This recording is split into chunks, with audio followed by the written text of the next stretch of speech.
everybody, welcome back. I hope you had a really good week. I've had an interesting week. My last video that I released was on forgiveness, and ironically this week I've been taught a few lessons about anger. So I thought maybe a good companion piece to that would be to talk about anger. So let's get into it.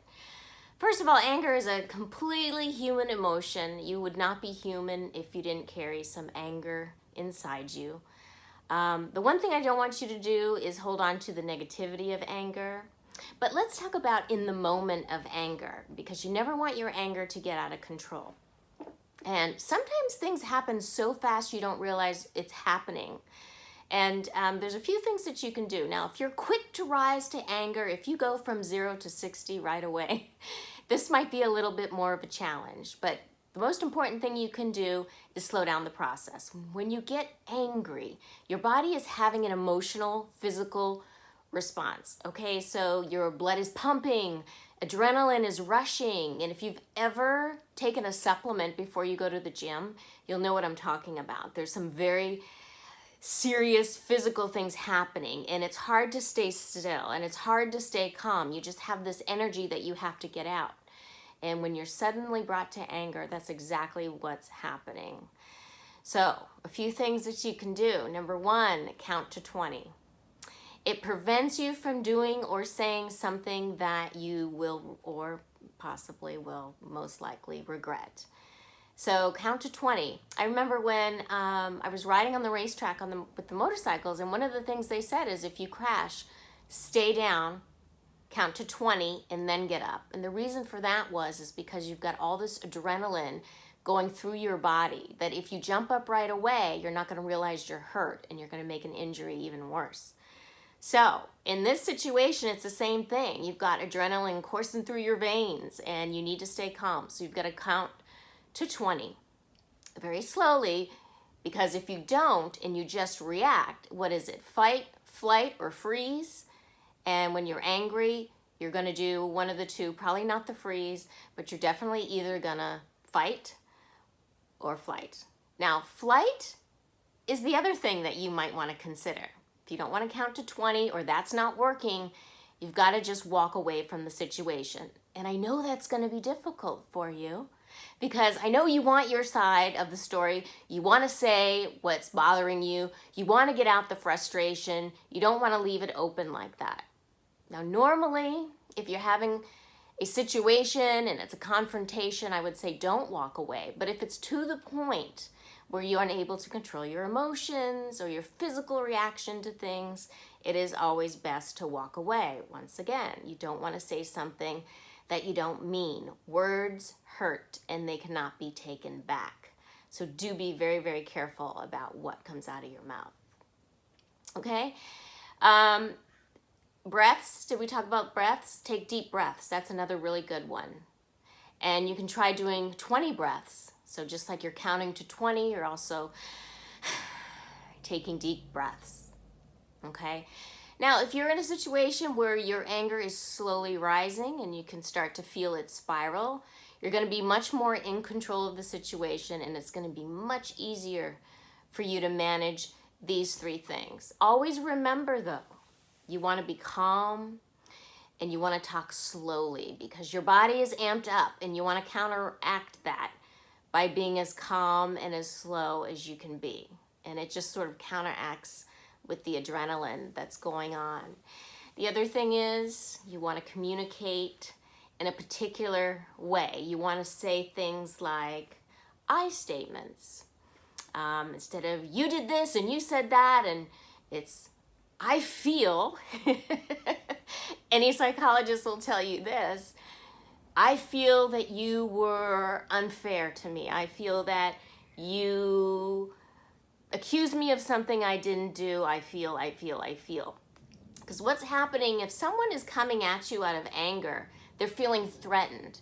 So an I statement is more of an ownership statement. And so it sort of takes the sting out of you did this, I saw you do that, you said that, you hurt me. So use the I statements. Let's learn how to fight fair. And this works really good in a marriage, especially You know, when you're having these conversations with your spouse and they get ticked off because they think you're constantly nagging them or needling them or having the same fight over and over and over again. Okay, so use your words. Oh, sorry. Use your words, be very specific. Also, it's important to be solution focused. What is solution focused? Focus on the solution, not the problem.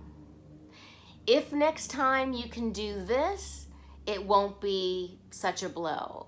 You know, things like that, rather than focusing on the problem. You said this and you did that and you made me angry. Focus on the solution.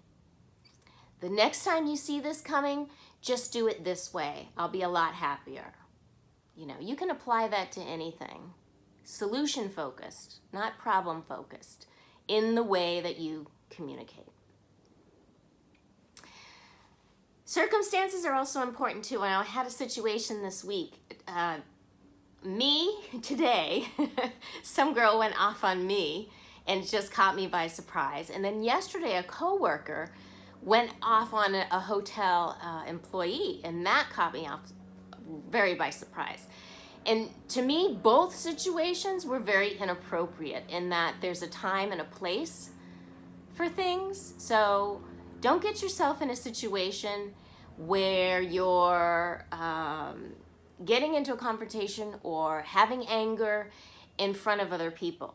Think of anger as a very private thing, and it needs to be done in such a way because it does not reflect well on anyone.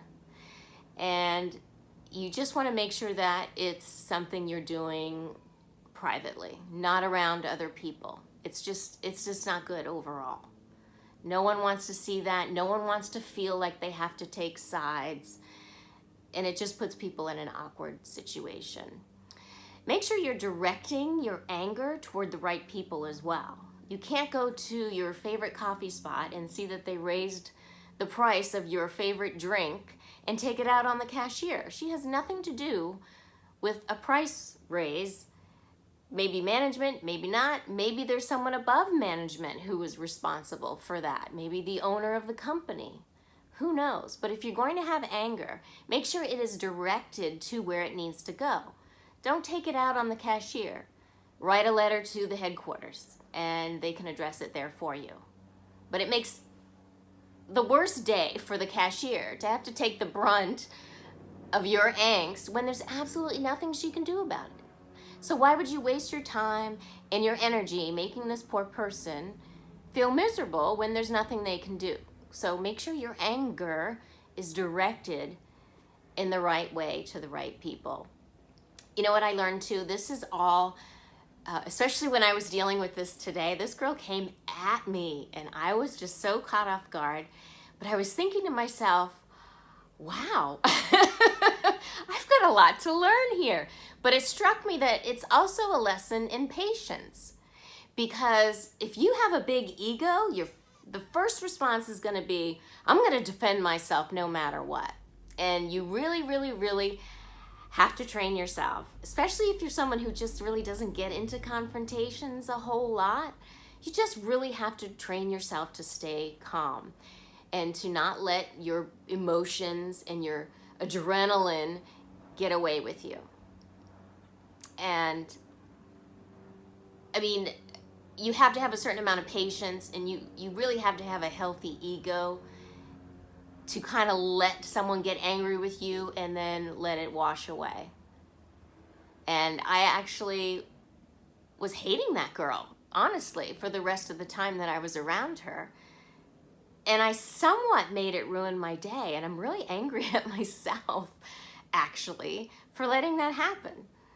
You know, I should have done a better job at that. But no one's perfect. I don't make these videos because I'm perfect, and I think you should be too. I think we just need to be the best that we can be, the best version of ourselves. So along with the video of forgiveness, I think it's important that we also work on our anger. Anger is negative energy, and you just don't want to carry that with you. Like I just mentioned, I let it ruin my day. That's so dumb. That hurts me. That hurts me. Why would I let someone else hurt me and ruin my day, destroy my happiness?